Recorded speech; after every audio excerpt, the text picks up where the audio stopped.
And given how little Canada has paid in year after year, do you trust President Trump? I mean, he seemed pretty clear in the Oval Office. You know, we support them militarily and we're happy to do that. Do you expect that he would come to your aid militarily if needed? We have very integrated defense forces. NORAD, which is the defense force for the Arctic, for the ballistic missile defense and other things, is highly integrated. We've just announced a major investment, which is state-of-the-art, over-the-horizon radar in the north, for example. We're moving to 365-day presence, air, land, and sea in the north. We have confidence, full confidence in our defense relationship with the United States, as we do with all NATO partners. Okay, so you're confident that if you needed them, they would support you. As they are confident that we would support them if they need us. Okay, with your tiny military and a lot of broken equipment. It's not that tiny. Now, we're talking a lot about defence, of course, because the world's in a precarious place. And one of the things I want to talk to you about is a big hot spot, obviously the war in Ukraine. Where we are the largest per capita contributor to Ukraine. Okay. Yeah.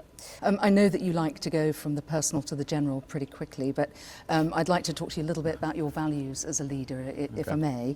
You're new to politics, but you have been the ultimate insider. You've been called Davos man. You sort of represent the establishment, rules-based order.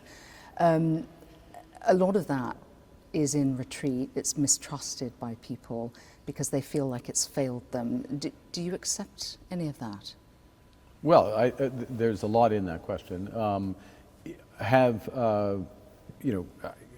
there been a cost of living crisis, including in Canada? Yes. Has inequality gone up in a number of countries? Yes, not in Canada actually, following transfers. So inequality has actually flatlined and gone slightly down in Canada over the last several years. Are there challenges with globalization and tilting of vote? Absolutely. I've identified those over time. So there are a series of those issues, and they are real and they translate to people. And people want solutions. Now, the solution that Canadians chose is me. We got more votes than any other party has ever got in Canadian history. We won the majority in 7 provinces. We won many seats. And the solution that we're looking to is, first and foremost, to build one Canadian economy, a fairer Canadian economy, and to build out trading relationships with reliable partners. So it's not a turn inward strategy that Canadians are embracing. That's interesting because you did win, obviously. I congratulated you at the beginning. Yeah. Populists are not in power here or in the UK, but they're hard on your heels, as they are in the UK. They were ahead by 25 percentage points before I ran. So yes. I think it's important to recognize, I'm going to stress this point. This country voted for diversity, openness, fairness. Yeah. That's what we voted for. But populists are still setting the agenda to an extent, and you ran on a platform of nationalism and border security. I'm just wondering if that's uncomfortable for you as a man of the centre-left. No. I think you have to deliver. First responsibility of government is safety. Safety and security, national security, border security, security in people's communities. And look, you can't redistribute what you don't have. You have to grow the economy. There does need to be more focus on growing the economy here. So I ran on that as well. But it's this was a vote, in my judgment, this was a confident country voting.